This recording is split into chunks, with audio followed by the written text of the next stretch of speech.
শীত থেকে ডাইরেক্ট গরমের এন্ট্রি। মাঝে যে বসন্তকাল বলে কিছু একটা ছিল সেটা কিন্তু এখন আর বোঝাই যায় না।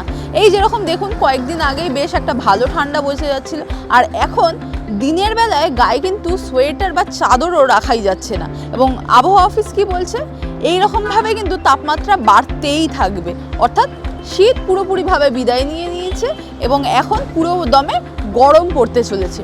ঠিক কতটা গরম পড়বে, আজকের তাপমাত্রা কত রয়েছে, সেই সমস্ত আপডেটই দেবো আপনাদের। হাওয়া মোড়কে আপনাদের সঙ্গে রয়েছি আমি ইপসা। তো যে কথা বলছিলাম যে আবহাওয়া অফিস বলছে যে এবার কিন্তু পুরো দমে গরম পড়তে চলেছে। ইতিমধ্যেই তাপমাত্রা বাড়ছে এবং শুধুমাত্র দিনের বেলার তাপমাত্রা বলে নয়, রাতের বেলাও কিন্তু তাপমাত্রা বাড়তে শুরু করে দিয়েছে। এই কয়েকদিন আগেই যেরকম ভোরবেলায় এবং রাতের দিকে বেশ একটা হালকা শিশিরানি ভাব অনুভব হচ্ছিল, সেটা কিন্তু এবার পুরোপুরিভাবে বিদায় নিতে চলেছে। এবার থেকে আপনাকে ফ্যান আর এসির ভরসাতেই থাকতে হবে। আর যদি তাপমাত্রার কথা বলি, সেখানে যেরকম দিনের বেলার তাপমাত্রা বাড়ছে এবং রাতের বেলারও তাপমাত্রা বাড়ছে, আর এই তাপমাত্রার তারতম্যটা কিন্তু খুব ভালোভাবে বোঝা যাচ্ছে উত্তরবঙ্গ এবং দক্ষিণবঙ্গের তাপমাত্রার বিচার করলে। আমরা কি জানি, সাধারণত উত্তরবঙ্গের দিকে তাপমাত্রা তুলনামূলকভাবে কম হয়, কিন্তু এখন দেখা যাচ্ছে যে উত্তরবঙ্গেই তাপমাত্রা দক্ষিণবঙ্গের থেকে বেশি হয়ে গেছে। যেরকম এই ধরুন আজকে কলকাতায় তাপমাত্রা রয়েছে 19 ডিগ্রির ঘরে। বিগত 79 দিন পরে কলকাতার তাপমাত্রা 19 ডিগ্রিতে পৌঁছেছে।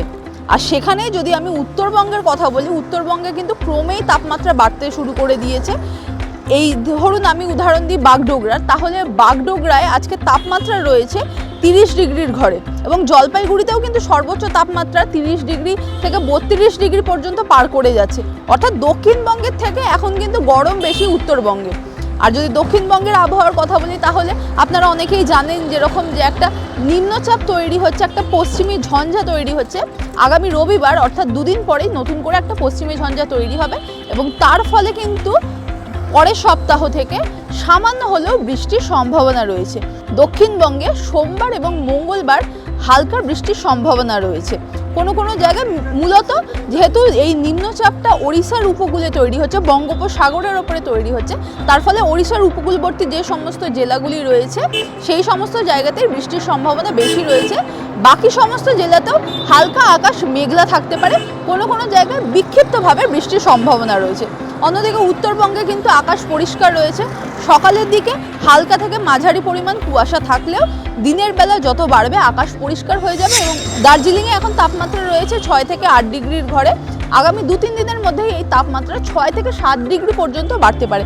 এবং যদি উত্তরবঙ্গের নিচের দিকে জেলাগুলো আমরা দেখি, তাহলে এই মালদা, উত্তর দিনাজপুর এই সমস্ত জায়গাতেও এখন কিন্তু 15 থেকে 18 ডিগ্রি, ইনফ্যাক্ট 19 ডিগ্রির ঘরেও তাপমাত্রা পৌঁছে যাচ্ছে। ধীরে ধীরে এই তাপমাত্রা আরও বাড়তে থাকবে। আগামী সপ্তাহ থেকে মোটামুটি পুরো দমে গরম পড়ে যাবে।